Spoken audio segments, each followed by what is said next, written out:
Hello there. This is Brian Hitzelberger. This is week 5 of our online art appreciation course. And this week, you'll notice that actually our readings and PowerPoints take a different turn. So up to this point in the class, our readings and PowerPoints have focused on individual media. We looked at sculpture, painting, printmaking, photography. And your readings and PowerPoints introduce you to different ideas of these media, different terminology, different ways in which the media can be used. But each chapter or unit has been media specific. From here on out, our readings and PowerPoints actually look at art historical periods. So we'll be looking at individual periods in the history of art, and we'll be looking at artworks of all media from those periods, and the readings actually go into a description of how those cultures related to those art media, and what those art media actually said about those cultures, which is really interesting.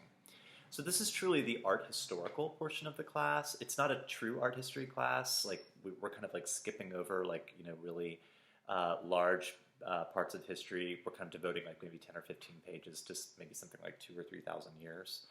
So it's not really a deep dive into any one period in history, but the nice thing about looking at such a wide swath of human culture is that you can start to see transitions and changes very clearly. And that's really what this week's discussion is about.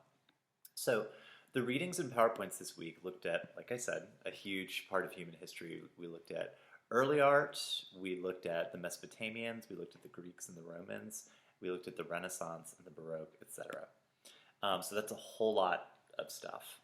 And in each of those periods, you will see in your text and in the PowerPoints artworks that feature the human figure, a depiction of the human body.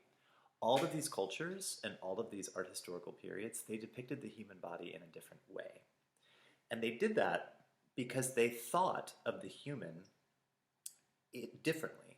Different cultures see themselves differently, they see each other differently, and these changes and differences in perception, they are reflected in the artworks that they make. So the interesting thing is that, of course, we're all human beings, and so there's commonalities amongst all of us, but there's also differences amongst all of us. And the way those similarities and differences are seen has actually, it's consistently changing throughout history. It's never been a static thing. And in looking at the artworks from these periods, we start to actually get a sense of like how somebody who lived 2,000 years ago actually saw themselves, or they saw their loved ones, or they saw the people around them, which is really interesting. So for this week, I'd like you to actually pick 3 artworks and from 3 different time periods. These 3 artworks should all feature the human figure or the human body in some way. And I would like you to actually show those artworks on film, so you can like hold your textbook up to the camera, or you can post images of the artworks that you're speaking about like in your comment post, so that we just have a representation of them, and just talk to us about them. Like you have been with your papers, do a little bit of a mini analysis, do a description and an analysis and interpretation kind of on camera, and talk about how each culture has depicted the human body and how that human body reflects the values or reflects the perceptions of that culture. 1, 2, 3 different artworks, you'll do that 3 times. And then I'd like you to close by actually talking about how these things have changed, okay, over time.